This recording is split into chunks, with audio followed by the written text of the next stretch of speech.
পৃথিবীতে সবচাইতে মানে ভয়ঙ্কর 7টা কবিরা গুনাহ বলবো, শুধু নাম বলবো, আমার ব্যাখ্যা করার সুযোগ নেই। বুখারীর হাদিস আসছে, আবু হুরায়রা রাদিয়াল্লাহু তাআলা বলেন, আল্লাহ রাসূল সাল্লাল্লাহু আলাইহি সাল্লাম বলেন, ইজতানিবুস সাবআল মুবিকাত।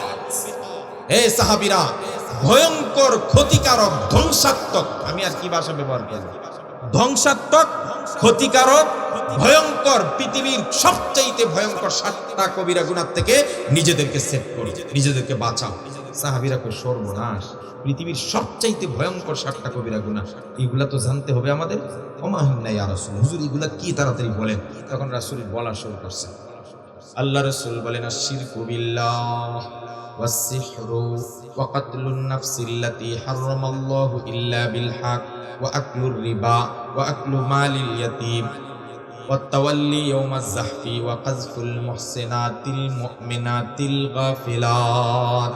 নবীজি বলেন, ভয়ঙ্কর ধ্বংসাত্মক 7টা কবিরা গুনার একটা হলো আল্লাহর সঙ্গে শিরিক করা। পৃথিবীতে শিরিকের চাইতে ভয়ঙ্কর আর কোনো গুনাহ নাই। পৃথিবীতে আল্লাহর সাথে শরীক করার চাইতে ভয়ঙ্কর কোনো গুনাহ নাই। আর এই গুনাহটাই আমাদের সমাজের নারী পুরুষরা বিভিন্ন আউল ফাউল বাবার দরবারে গিয়া সাজাও কইরা সেজদা দিয়া সন্তান চাইয়া আবুল তাবুল কথাবার্তা বইলা শিরিক করতেছে। একটা কথা বলে যায়, বাবাজিরা আর যাই করেন শিরিক করে না, শিরিক করবেন না। ইন্না শিরকা লা যুলমুন আযীম। কোরআন বলছে শিরিক হলো মারাত্মক অপরাধ, এটার কোনো মাফ নাই যদি তওবা করে মাফ না চায়। আপনি আরো গুনাহ করছেন, নামাজ ছেড়ে দিয়েছেন, আল্লাহ যদি কিয়ামতের মাঠে ইচ্ছা করে আল্লাহ আপনাকে মাফ করে দিতে পারেন, ঈমান আছে। কিন্তু শিরিক করে যাবেন, মাফ আছে? কথা কয় না, মাফ আছে? আল্লাহ রাব্বুল আলামিন কোরআনে স্পষ্ট বলেছেন, ইন্নাল্লাহা লা ইয়াগফিরু আন ইউশরাকা বিহি ওয়া ইয়াগফিরু মা দুনা যালিকা লিমান ইয়াশা। আল্লাহ বলেন, আমি যে কোনো গুনাহ ইচ্ছা করলে যে কাউরে মাফ করে দেই, কিন্তু শিরিক কইরা যাবি আমার বরদাস্ত হয় না।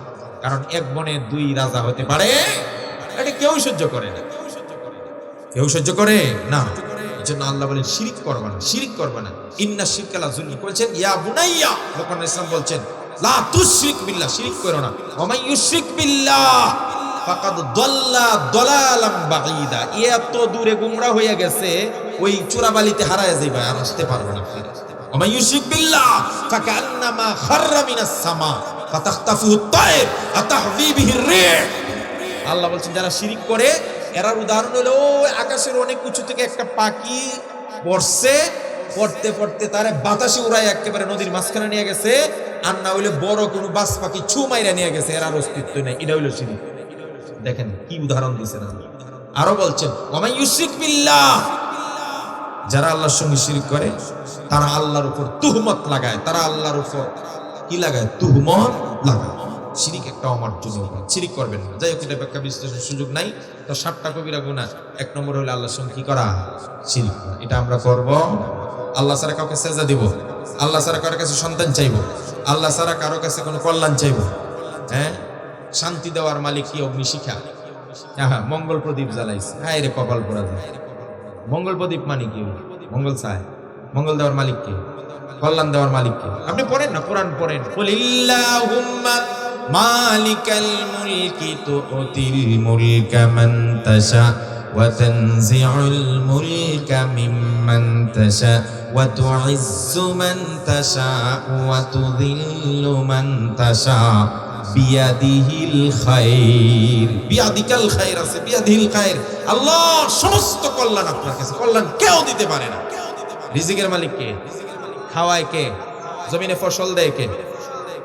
হ্যাঁ রে, মানুষ। মানুষের মগজের মধ্যে মানে কুকুরে প্রস্রাব করছে। কি যে কইতাম, কয় কি জানেন? কয় এবার জমিনে ফসল বেশি হবে, কারণ মা দুর্গা গজে চড়ে আসছে। মা দুর্গা গজে চড়ে আসলে ফসল ভালো হয়, ফসল ভালো হয়। ফসল কি মা দুর্গা দেয়? ফসল কোন মূর্তি দেয়? মূর্তি কল্যাণ দিতে পারে? মূর্তির কাছে যদি কেউ শান্তি চায়, তার ঈমান থাকবে? কথাটা মানে নর্মাল কথা বুঝে না, কি আবুল তাবুল কথা বলার দরকার কি ভাই? আপনি তো একজন যোগ্যতার চেয়ারে বসে আছেন, একটা জায়গায় বসছেন, কথা একটু মেপে বলেন। যেটা জানেন না এটা বলেন না, চুপ থাকেন। আর যেটুকু বলবেন মেপে শুনে বলেন, দেখেন এটা ইমানের উপর আঘাত আনে কিনা, ইসলামের উপর আঘাত আনে কিনা, আল্লাহর অস্তিত্বের উপর আঘাত আনে কিনা, শিরিক হয়ে যায় কিনা। তার কসম, কেউ যদি বিশ্বাস করে মা কালী গোসল করে আসলে ফসল ভালো হবে, তার সাথে সাথে ইমান হারা হয়ে বেঈমান হয়ে যাবে। সুতরাং আমরা জীবনে সবকিছু চাই একজনের কাছে, তিনি কে? আরো জোরে করে কে? একটা কথা পরিষ্কার মনে রাখবেন, আল্লাহ রাসূল বলছেন ইয়া গোলাম, আব্দুল্লাহ ইবনে ওমর রে বলছেন ইয়া গোলাম ইজা সাআলতা ফাসআলিল্লাহ, যদি চাইতে হয় একজনের কাছে চাও, তিনি কে? আর ওয়া ইজা ইসতাআনতা ফাসতাইন বিল্লাহ, যদি সাহায্যের প্রয়োজন হয় কার কাছে চাও?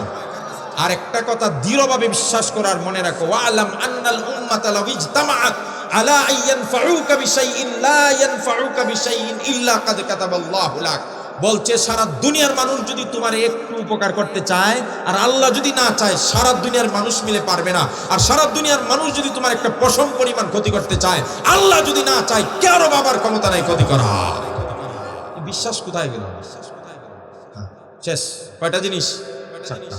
এক নম্বর শিরিক করব না, দুই নম্বর জাদুর কথা বলছি, ব্ল্যাক ম্যাজিক এখন চলে না, শ্বশুর শাশুড়ির মধ্যে দ্বন্দ্ব লাগায় ব্ল্যাক ম্যাজিক করে, স্বামী স্ত্রীর মধ্যে, অমুক তমুকের মধ্যে, এগুলা সম্পূর্ণ হারাম। যে করে ও হারাম করে, যে করতে দেয় যায় হেও হারাম করে। তাহলে কটা গেল ভাই? দুইটা। তাড়াতাড়ি করছে। 3 নম্বর ওয়াকাতলুন নাফস, অন্যায়ভাবে মানুষ হত্যা করা, এটার বিবরণ দিলে আরো 3 ঘন্টা লাগে। 4 নম্বর বলছেন ওয়া আকলুর রিবা, সুদ খাওয়া, খান বেশি করে খান, সুদ খাওয়া। সুদ করে তো কোনো কি কইতাম, সুদকুরের চেহারা বিকৃত অবস্থায় কিয়ামতের মাঠে দাঁড়াবে।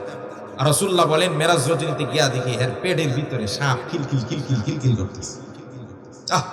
যাই হোক, এটা বিরাশাল আলোচনা, এটা আপনারা বহুত শুনছেন। এরপরে আকলু মালিল ইয়াতিম, ইয়াতিমের মাল অন্যায়ভাবে আত্মসাৎ করা। আসেনি? নিজের ভাই মারা গেছে, বাচ্চাগুলো ছোট, সব জমি নিজের নামে লেখাই গেছে, আছে না?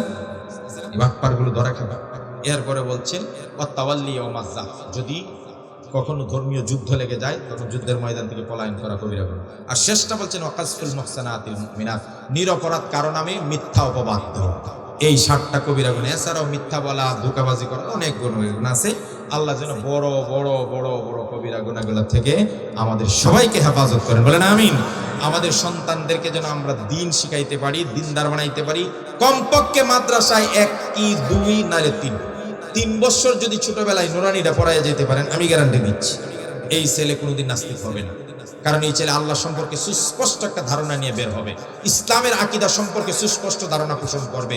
ওই বড় হইলে আজে বাজে কথা বলবে না, কারণ সে ছোট থেকেই জানে রিজিকের মালিক আল্লাহ, সম্মানের মালিক আল্লাহ, সন্তান দেওয়ার মালিক আল্লাহ, পাওয়ার সব আল্লাহর, ক্ষমতা আল্লাহর, আল্লাহ এক, আল্লাহ দ্বিতীয়, আল্লাহর সাথে কেউ শরীক না, অনেকগুলো কিছু জানবে, হাদিস জানবে, দোয়া মাসআলা জানবে। এই জন্য কমপক্ষে আপনার সন্তানকে 3 বছর, না হয় 2 বছর, না হলে 1 বছর হইলে পড়ান, এরপরে ডাক্তার বানায় দেন। পারবেন তো ইনশাআল্লাহ?